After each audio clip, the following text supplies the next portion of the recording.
Tokyo, thanks for your comment or your request for a commercial structure fire. Um, Unfortunately, I'm sort of long retired. I've been retired for 4 years now, and the software that I use to create that little scenario I no longer have on my computer. So what I have done is link in the description box. Will link you to a sort of a similar video that goes over incident command for a structure fire, commercial structure fire.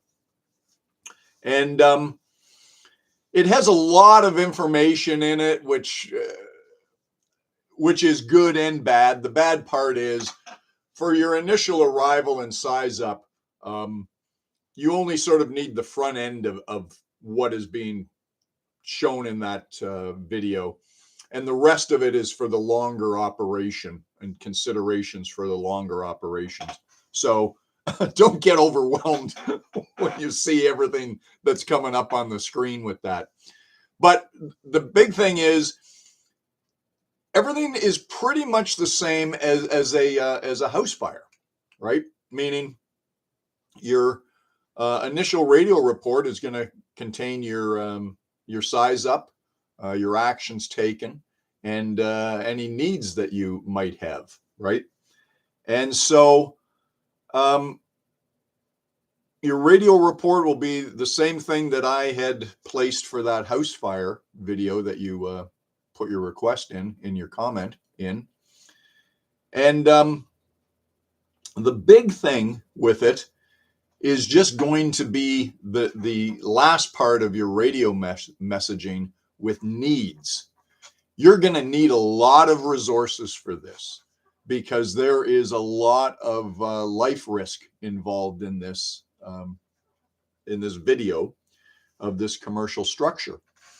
So you're going to instantly be calling for a second alarm on this, and you're going to be calling for additional medical and police because you're just going to have a high occupancy load given the time of day. And we're looking at this as in that video, it's daytime.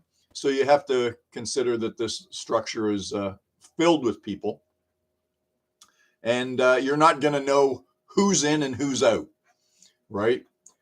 So you're going to need a lot of people in that building, a lot of fire personnel in that building to make searches for people and get them out. And some people might be overcome by smoke. Some people may be burned. You just don't know the conditions yet inside there, right?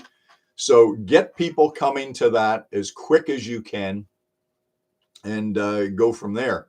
But everything else is the same, meaning you're going to have to make these calls. Is it a transitional attack? You pull up, and in this building, you see that fire right there. Hit it from the outside to knock down a major portion of that fire, get it to reset, so to speak, and get your crews inside then to fight the fire inside. And as I said, again, I can't say it enough.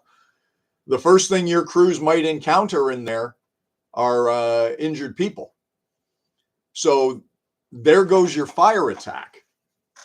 Your crew now is going to be in rescue mode and getting those people out. So, we have all these things in our mind how we're going to do it, but suddenly you're thrown that curveball that suddenly you're in rescue mode and fire attack goes out. So that's why I said you've got to get a second alarm coming. No doubt you've got a full alarm coming, depending where you are, a general alarm, full box, whatever the terminology is. They're coming, but you're going to need more people. And if you don't need them, great, you send them all back. That's fine. But get them there as soon as you can. And I like that they're going to give you a few acronyms in this video, the slicers and the RECIO VS. I always liked RECIO VS as an acronym because it does establish your priorities of what you're going to do, right? R, rescue. Okay. E, exposures. In this case, you don't have any exterior exposures, but you got a lot of interior exposures, if you know what I mean, where that fire could travel or that smoke could travel. Containment, containing the fire, extinguishing the fire, overhauling, and the B and the S are ventilation and salvage, and they can occur at any point in there. So it isn't the first part, the recio, that is sort of like the steps you need to, the boxes you need to check off in the fighting of this operation. The V and the S, the ventilation and the salvage, could happen at any point in this operation. Okay. So I always like that one. So play around with that, get that kind of thing in your head. And I think that's it. Good luck with everything. Big thing, just keep studying incident command, right? You can never get comfortable enough with this thing, right? And the big part too with incident command is just make sure you're training your personnel, that they are fully in step with you, fully on the same page. It doesn't work too well to have an incident commander that knows what's going on, and all the people that you're relying on to do all of this aren't up to speed with how incident command works. All right, so train on it, train your people on it, and good luck.